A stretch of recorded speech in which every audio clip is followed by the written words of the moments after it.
Welcome, everybody, welcome. As you know right now and you see right in front of you, we have the wonderful and beautiful Cindy Robinson. Please give her a round of applause, everybody. Thank you so much. Hi, everybody. How are you? Good on a Sunday? Yeah, that's what I like to see. All right, thumbs up. Yay. Happy Sunday, everybody. Remember, wake up, smell the coffee, and enjoy the day. You're here breathing with us in front of Cindy Robinson. I mean, what more can you ask for? I'll stay here all week. This is a great place to be. So, you know, having you here with us and up here in this convention and everything, enjoying yourself, who's the person behind the actors, the voices that you do and everything? Who is Cindy Robinson? Oh, it's a deep Sunday. Yes. I don't know. What do you want to know? I'm kind of an open book. I don't really hide much. Okay, well, let's get into, say, hobbies. I mean, and during your free time when you're not voice acting or taking care of anything other than production and media, tell us a little bit about what you enjoy doing. Well, first of all, I just got a new puppy, and her name is Deco. And so I am obsessed and about to go into service dog level training with her. She's a little wire fox terrier, and I'm crazy about her. So that's going to be taking up a whole lot of time. But on the daily, my favorite thing to do is cook. I love to cook. And it's like how to be creative and finish a project and get approval and applause from my husband all in like an hour-and-a-half period. It's really like one of the one of the greatest ego boosters. Brings a big highlight to your day also. It does, and I love planning it. I'm a big foodie, and I got into cooking about, I don't know, probably 15 years ago. Before then, I mean, my idea of cooking a meal would be a charcuterie platter. I could cut cheese and meat and lay it out. And then I had kind of an instance where some sad stuff happened and a lot of people were coming over and being super nice to me. And I'm like, well, I probably should feed them. And then I started learning how to cook, and it just kind of became an obsession. Wow, well, damn, that's amazing to see. And so, as you learning the cooking and, you know, gaining the better improvement, I'm sure you've evolved as, like, while you've learned cooking. I hope so. Well, hopefully, as, you know, even as personally myself, I hope if I'm doing that, I hope I can get a little better over time. Do you have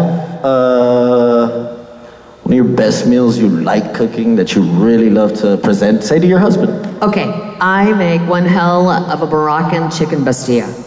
Dang, now that sounds amazing. With pomegranate sauce on this over the top, yeah. Well, now we're gonna have to get a cookbook from you, and maybe some ASMR, how you said that. That sounded wonderful. I like getting into international cooking, and when the pandemic hit, I was like, well, we can't travel, so I started buying pottery or cooking utensils and vessels from Japan. I got a donabe, and I got a donabe smoker that actually came from, is it Ike, Japan? Anyway, it's one of the original things there.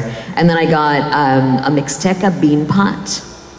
And I do, because I love to do like beans and stuff. That's like my favorite comfort food. I come from Oklahoma, so a good old thing of beans and ham hock is just delish. Have you, do you enjoy some Mexican food? I do enjoy Mexican food. Yes, because my favorite plate from Mexican cuisine is mole. So I have never made mole. That is definitely something you should try. And well, maybe if you end up back here in the valley with us, maybe I'll try to get you a plate of mole also. Okay. So you can definitely enjoy that. My grandma makes one mean-ass mole. All right. Well, grandmas make the best food, so hands down. Absolutely, absolutely. So along with your hobby and everything that you do, during your work time and everything for voice acting, how was that? How was getting into that career path? A total accident. I thought I was going to be Broadway all the way for the rest of my life. I started working professionally when I was 15. I did my first show when I was 5. My dad was a local celebrity in Oklahoma, and the earliest memories that I have are riding on his shoulders backstage when he was doing Captain Hook and Peter Pan. Oh, that's and he was also a choir and band director, jazz band director, and I would go and sit on his shoulders and conduct his choirs when I was about 3 or 4 years old. So I grew up in that whole thing. And my folks, I had the best parents for that. They divorced, but the one thing that was constant was they supported my dreams to be in the arts. And they were like, okay, you know, my dad probably panicked about me not having a job my whole life, you know, and trying to just work freelance. But it worked out. I moved to New York when I was 19, and I got my first Broadway. I got my equity card 3 weeks after I moved there. I got my first Broadway show 9 months after I moved there. I got my second Broadway show a month after that one closed, and I got my third one a year after that one closed. So I worked, and that was like luck of the draw. I mean, I'm little bitty, I'm 4'11", and I looked like I was about 12 until I was 35. And that's really no joke. And then all of a sudden I caught up with myself, and one day it felt like, it's like, oh dang, what's that face? But at that point, so I got to play a lot of kids on Broadway. Little Red Riding Hood and Into the Woods was my first one, and Stephen Sondheim put me in that show, which was like the biggest honor of my life, still to this day. And then the second show I did was Peter Pan, where I played Wendy, and I covered Peter. And I, at that point, was one of 8 women in history to ever play the role on Broadway. And then my third Broadway show I got because I could play one of the Snow Children, but also understudy the lead. Oh, okay. So I was little, but I had this big voice. Yeah. So it was really right time, right place for the Broadway career to line up. And then it just kind of changed. Broadway changed. And I was married at the time to somebody that lived out in Los Angeles originally. And so I moved back, and my goal was to sing jingles for commercials, because music was my first love. And that was right at the time that they stopped writing jingles and started licensing pop music. So that dream kind of dried up, and I met a writer who was adapting a show called GTO, Great Teacher Onizuka, with the infamous Steve Bloom as the lead. I think that was one of his first shows too. We both started at the same time. And they put me in it. They took a risk, and I booked it. Because the writer said, I can get you the audition, but I can't get you the job. And I ended up booking it, because it was a first-time female director, and I was a first-time female voice actress. If you go and listen to this show, I am awful. I'm awful. I mean, I'm just like, oh, who put me in that? But it's a learning curve, you know. Stage to microphone is a learning curve, and then there was one guy in particular that I met that introduced me to everybody around town, and that's how I got my career. And then eventually I did a freebie. So anybody that's like, you know, don't do anything for free and all of that, no. Doogie. I did, absolutely. No, I did a freebie for somebody trying to sell their project, and at the end of it, the director came up to me and said, hey, I run a loop group, and I don't know if you guys know what loop groups are, but so when they shoot a TV series or a movie or whatever, all of the people in the background don't talk. They mouth the words. They mouth what they're saying to each other so they can get clean sound from the principals. And then they bring in a bunch of voice actors, and we watch the screen, and everything gets spotted, and we put the pretty voices to the pretty faces that are on the screen. So that's done in a layer. That I did for 15 years. It's how I ended up, I mean, I know that SAG is on strike now, so I have to be careful. How I got a role in a horror franchise. That went on, and they even wrote a role for me to open season 2 of their series when it went to series. And I am currently using that voice. The Jets, the New York Jets, are using it as their stadium announcement. So, and that all came from doing one free thing for one dude 15 years ago, so you never know. Yeah. Is that the longest answer ever that anyone's ever given? But you've informed us with more than we can ask for. So, you said you did Broadway.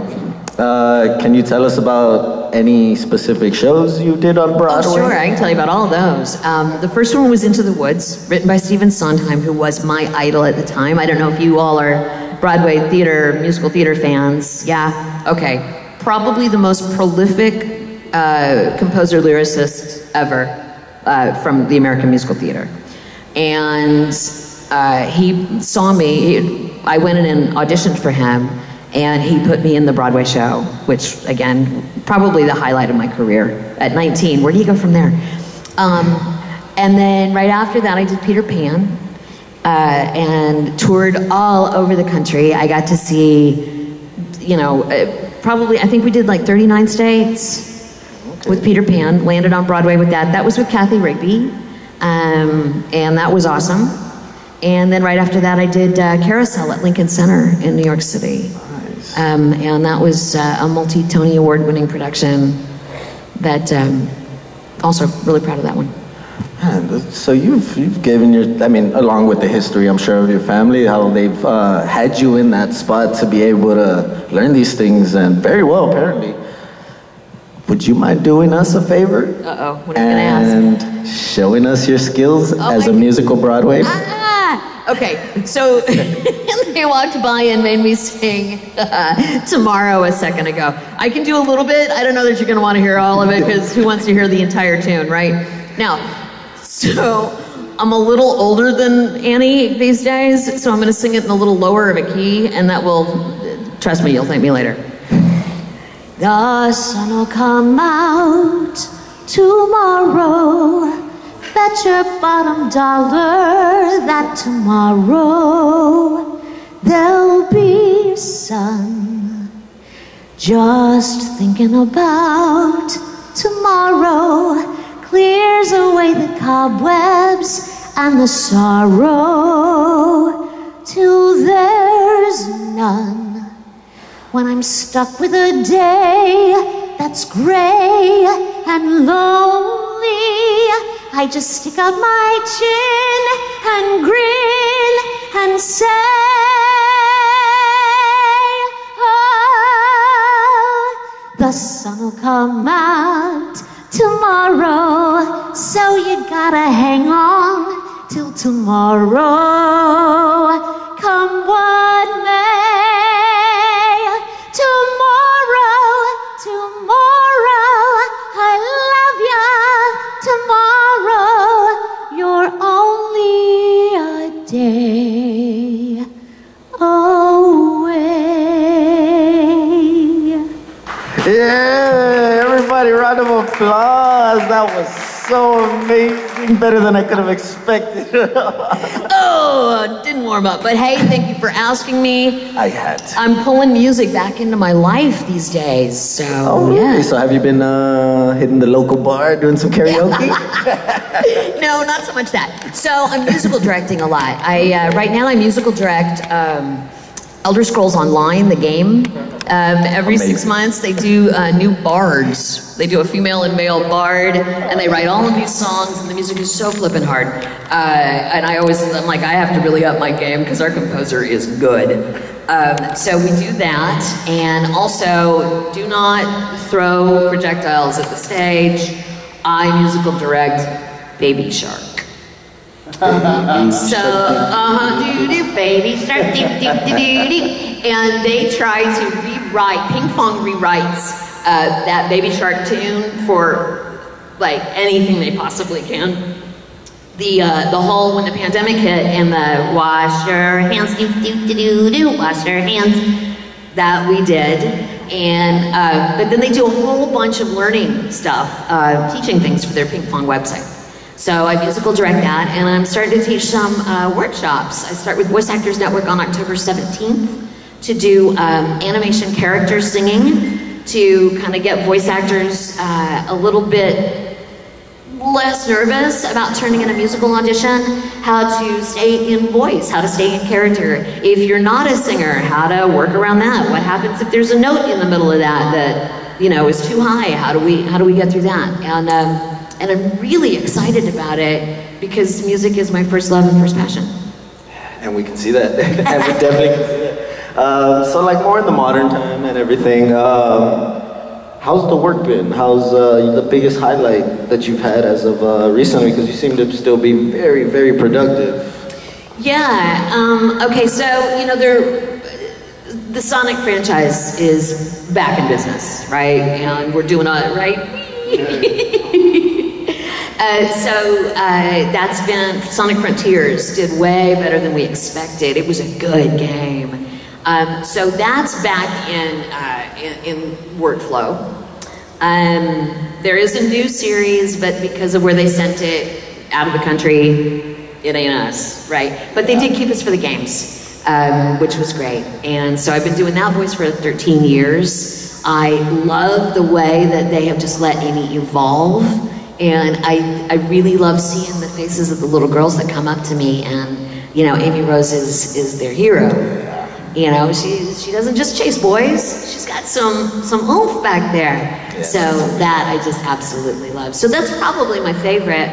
I'm directing a couple of things that are still in beta right now, so probably, you know how games are, 3 to 5 years I'll be able to say something about it. I was about to ask you, do you have really good, some really, I mean, the scripts are good. I haven't seen gameplay on anything, but I trust the companies and I've seen the scripts and they're good. That's good, that's good. Now, little, I'm hoping is a fun fact I read. Did you have any involvement in the Purge series? That's the horror franchise I was talking about. Yes. But that's the stuff that I can't really talk about because it's struck right now, and we do have to honor our writers and SAG brothers and sisters on that. So, but probably the answer would be yes. Yeah. Allegedly. I can say that. Allegedly. Legend has it, and print the legend. Well, that's amazing because I've enjoyed the series myself. I'm glad. I'm really glad. I have too. That's been a gift. So, being that, along with free time, like you said, you do cooking and all that stuff that you've really enjoyed. Anything else? Games you like playing personally? Do you play? Okay, so I gave myself carpal tunnel syndrome because I'd never gamed before. And then I asked my stepson a few years ago, this is not a joke, this is laughing at me, this is true. And I got obsessed because, you know, like you do, right? Mass Effect. It was my stepson's favorite game, and I was trying to connect with him. And so he taught me how to play Mass Effect, and I gave myself carpal tunnel trying to work the dang controller. And then I realized when I tried to play Fallout, because with Mass Effect, you know, you could freeze the action and line stuff up and everything. I couldn't shoot for years. So he suggested Halo. So I have now, I've gone through the entire Halo series except for this latest game, just learning how to shoot. Nice. Well, I'm glad you jumped into the Halo series, being that along with, say, Naruto, it's been around for years to come, and it's been a staple of the gaming community for all of us to enjoy. Yeah, I like first-person shooters. Give me an alien to blow up. I used to love to play Nazi zombies. You know, what's better to kill, Nazis and zombies at once? Yay! And my husband and I could play it together, and then they discontinued our maps. I was mad.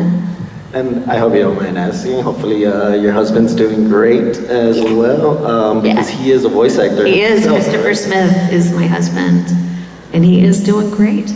Any places you guys traveled, not for work, mostly just for personal? Any places you traveled that you really enjoyed? Well, we have traveled a lot for work. He did the lead on the Ingress game. I don't know if you guys, you know Pokemon Go. Same maps and same company did a game called Ingress. And they would have people play the characters live and do these anomalies. And the whole thing was, John Hankey, who was the guy that created the game, used to work for the CIA. And it was GPS, the original GPS. That's how they got these maps. He developed that. So he's a huge gamer, but he hated the fact that gamers just sat behind screens on their duffs all day. And so he created a game where the gamers had to go out and walk. And because of that, in New Zealand, which was amazing, I met a guy that cured his own diabetes because he was playing a game. He lost like 75 pounds. And he loved the game so much. So Chris was the lead in that game. And so we went to New Zealand, Japan, Germany, Taiwan, Rome, God, I can't think of all the places, but yeah, I love to travel. That is my jam. I loved being on the road. I love the whole thing about it. You figured jet lag and moving around so much would probably be a bothersome, but I guess if you're enjoying beautiful views, yeah, you just gotta lean into it. Again, that's why my dog and I are going to service dog training, because we're gonna take her. Oh, that's amazing. Yeah. Glad you can take the little pup. Yep. I wish I could always take my beautiful little dash hounds everywhere.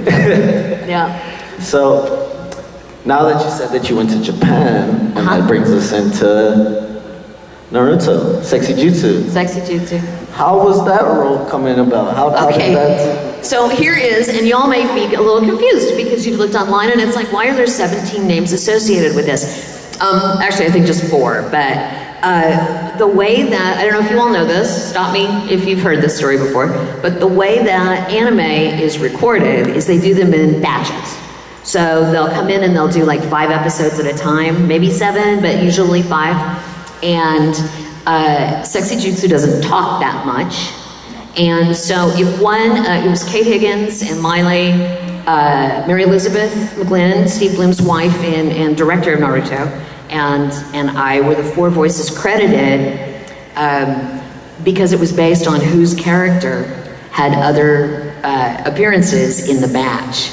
And so then we would all kind of voice match that same character, because we never knew that there were going to be conventions dedicated to Naruto when we were recording it. This just wasn't happening at that time. You know, we just assumed it was, you know, an anime dub.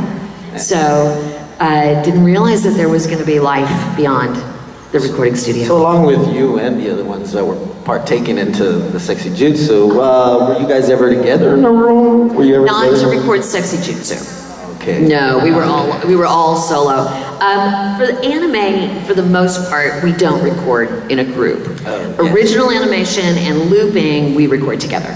Oh, okay. And I actually have done I've done some Sonic stuff where we're all in the same room. Okay. Yeah. And how was the Bleach cast? Did you meet anybody else from Bleach? Oh, I mean, we are all the same people. I mean, you know, we know everybody. Oh, definitely. Pretty much. It was really fun to get on the plane and see who was coming here. Michael Sorich actually taught me how to do reactions. Michael Sorich and Kramer, Paul and I were acting together, Staley, these guys taught me. They were my first directors. And Sorich taught me how to do fight reactions. Nice. Well, you seem to be one of the coolest people on this rock. Definitely, I can see that. Thank you. So, I mean, as for cons coming and everything like that, and your still an extensive, pretty well extensive career I've seen, even as I did my own personal studying. Because like you said, you really started at GTL. Yeah. And from there, you just kept pushing and pushing and pushing, because you've been working, what, for more than 15 years? Yeah. That's amazing. That seems almost very tiring. Yeah, no, it was great. I mean, like I said, I really kind of focused on looping there for a while, so I disappeared from the anime scene for a bit. Yeah, I mean, and Bleach is coming back. And they called and said, "Hey, do you want to do Kukaku again?" And I'm like, "Well, yeah. She's a killer character." I mean, there for a while. Do we have any little bitties in here? Can I say this out loud?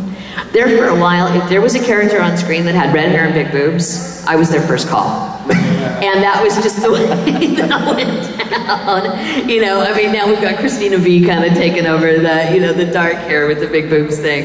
But people see you, and that's... And they see the resemblance. And then they see the resemblances, and then automatically, character. You must sound like that too. So, yeah.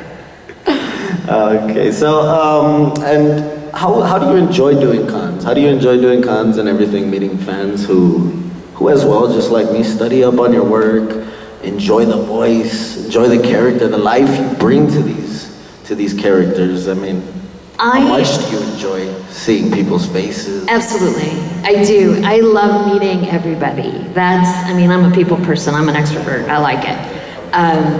I don't think you know, when you're recording by yourself in a booth, you don't realize that it really means anything to anybody. And when you get to actually see that it does mean something to people, then that's the biggest reward right there. I used to do Leapfrog. I was the voice of Leap in the Leapfrog series. And I remember a mom came up and told me, you know, you taught my kid the alphabet. That means something, you know, because again, we just kind of like work in a vacuum, or we did work in a vacuum for a really long time. And then to be able to see that it means something to somebody, that feels great. I'm intimidated though, because you all know way more than I know about the shows. Way more. So for a long time, I think I kind of avoided them, and I avoided appearances because I didn't want to be disrespectful to anybody's feelings about the projects.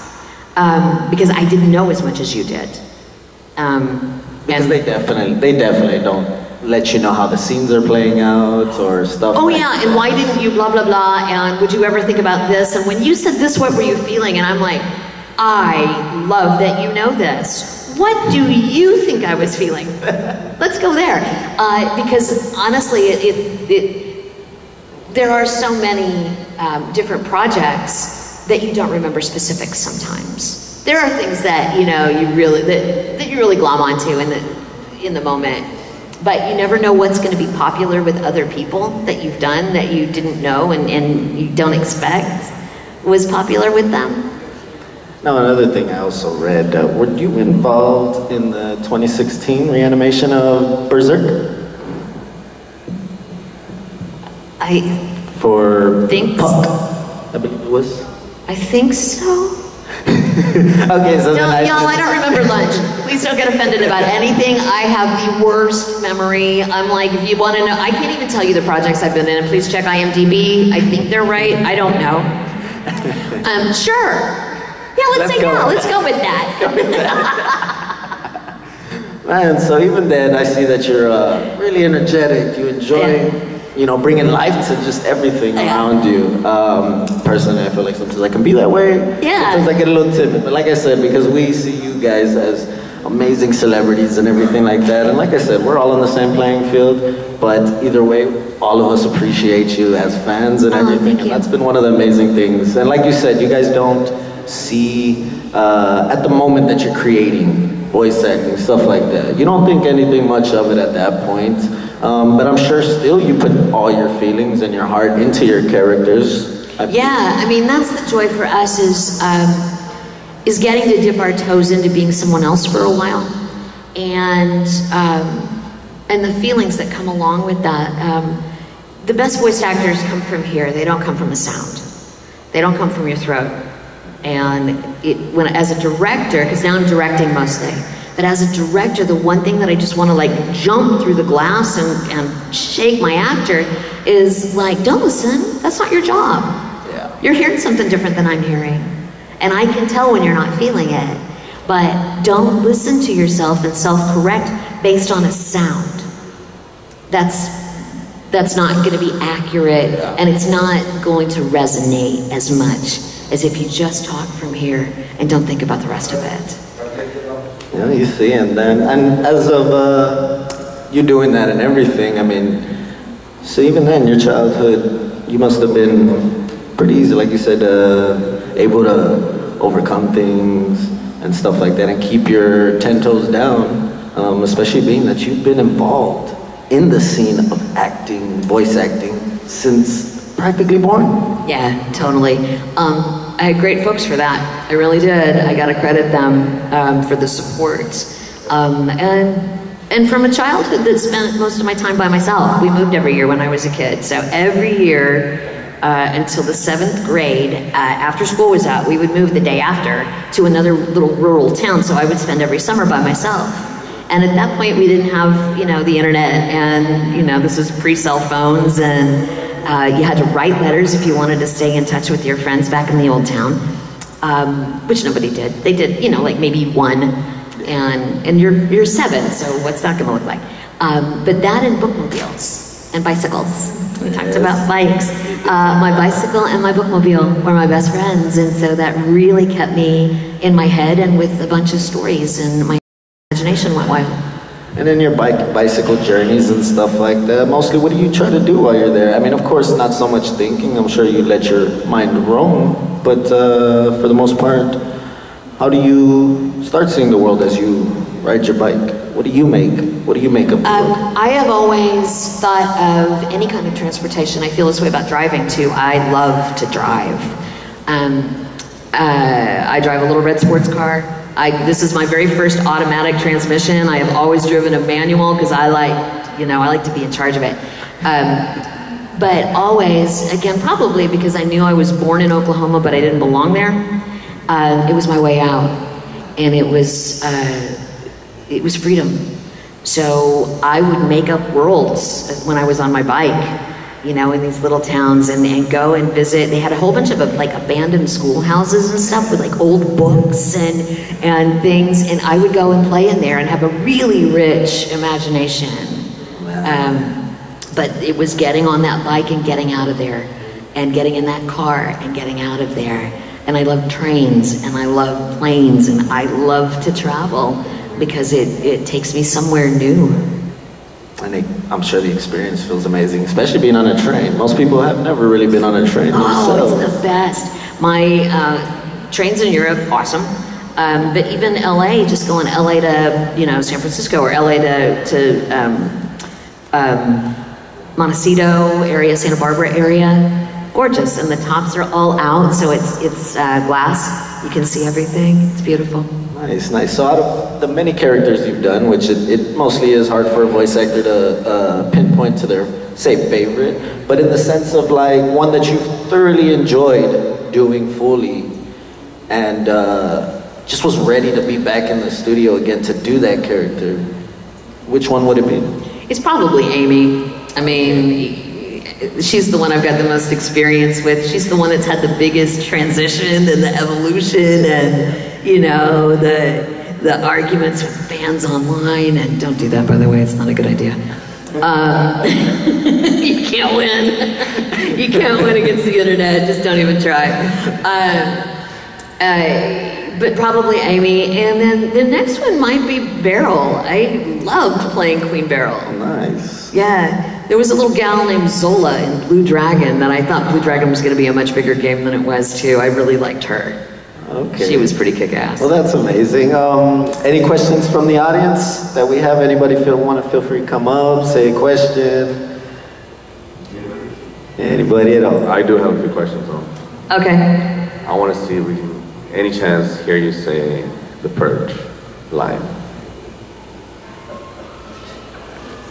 You gotta look it up for me because I don't remember. Let's. All right, I'll do it. But as long as nobody posts this. We won't. Or if you do, change the date to post strike. All right? Let me see if I can pull it up. If you guys have any questions. This is so against all strike. Everybody. So everybody's going to turn off their things. It's online. You can see me do it online. If you look on YouTube, it's called The Audition. And it was the scene that they pulled up, or that they shot to open season 2 of the series. So if you want to see that, but no recordings, please. Because I will get busted by the union and you'll never see me again. Oh, honey. The Purge company is trying to keep me from loading this up. Yeah. No. It is almost there, everybody. Do you have any other questions while this is coming up? Anybody? Don't be afraid. Okay. I don't bite hard. We have that right there. I mean, you could read up to, say, the first period that pops up. Whatever you feel like giving us. This is not a test. This is your emergency broadcast system announcing the commencement of the annual purge sanctioned by the U.S. government. Weapons of Class 4 and lower have been authorized for use during the purge. All other weapons are restricted. Commencing at the siren, any and all crime, including murder, will be legal for 12 continuous hours. Police, fire, and emergency medical services will be unavailable until tomorrow morning at 7 a.m. when the purge concludes. Blessed be our new founding fathers and America, a nation reborn. May God be with you all. Everybody give it up for Cindy Robinson. That was amazing. But that never happened, right? What are you talking about? Thank you, I appreciate that, guys. And so with everything that you have done, personal work and career-wise, I mean, you've really stepped your foot and jumped deep into the water through the whole thing. You get one shot, man. Do it. And so how was doing all of that? Say you went off to New York, correct? Yeah, I moved to New York when I was 19. How was moving over there, living there? How was the concrete jungle for you? I loved New York. I loved it. It's a different city now. And everything about New York is different. The vibe is different. The business is different. Broadway's different. The shows are different. I really feel like I was there at the golden time when, you know, I mean, it wasn't quite so 1970s, holy crap, don't walk by yourself anywhere. It was really a great time, and I enjoyed every minute of it. It's amazing. It's hard. It's a hard life. I bet. Yeah, I bet. It seems hard. super busy. Yeah. Seems like a place that barely sleeps, along with Vegas. That and, you know, if you're in a 5th floor walk-up, how do you do your laundry? You got to carry that, you know, up and down the stairs and stuff like that. So everything about New York is a hard life. Is there a local eatery there that you really enjoyed? Oh, there used to be a sushi bar that I loved down in the East Village. My favorite place to live was down in the East Village. I lived on 2nd between B and C, 2nd Street between B and C. And there used to be a little sushi bar called EK Sushi? Nice. Anyway, and I got to be a local there. And so they would, every time that I would come in, my fish got bigger and bigger and bigger and bigger. And I loved them. That was probably my favorite. Great, wholesome local eatery then, I bet. Yeah. So, now to send us off, us fans, us other humans, what would you like to send us off with? Piece of advice, quote, motivational quote, anything you would like to tell the audience? You know, I'll tell you what my dad told me when I moved to New York, and it is, it applies to every aspect of life. And he said, Tiger, the last person standing wins. So no matter what, keep standing. Get back up every day, get back up, get back up, get back up. And he's right, and I thank him all the time for that, because I've watched people give up. If you've got a dream, keep standing. The sacrifice is worth it. And that's what we love about you. Thank you so much, Cindy Robinson, for being here with us and giving us wisdom and insight on your life, because us as fans, we enjoy you and appreciate you. Everybody give it up for Cindy Robinson. Thank you guys, thank you all so much. I really appreciate you being here. And thank you, what a lovely interview. Thank you everybody for being here. Bye.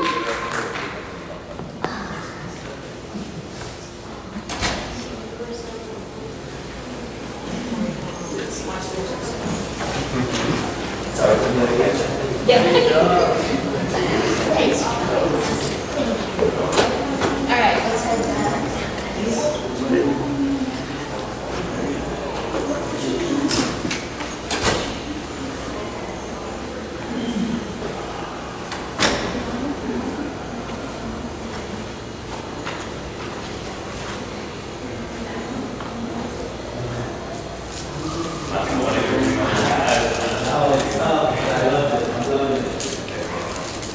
We will have our